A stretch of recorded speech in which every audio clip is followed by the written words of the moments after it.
how to change the WordPress user's display name.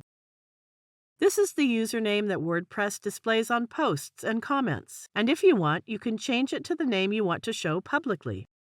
In this tutorial, I'm going to show you how you can change a user's display name in WordPress. So let's begin. Log in to your WordPress admin dashboard and you will be on this page. Go to Users and click Profile. Scroll down and look for the display name. First, type the name in the text input box given for nickname.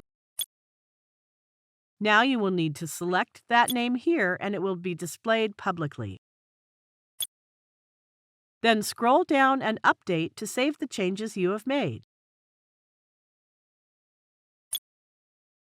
Notice that the username has been changed, and this change will be reflected also in your posts and comments. I hope you find this tutorial helpful. Thank you for watching.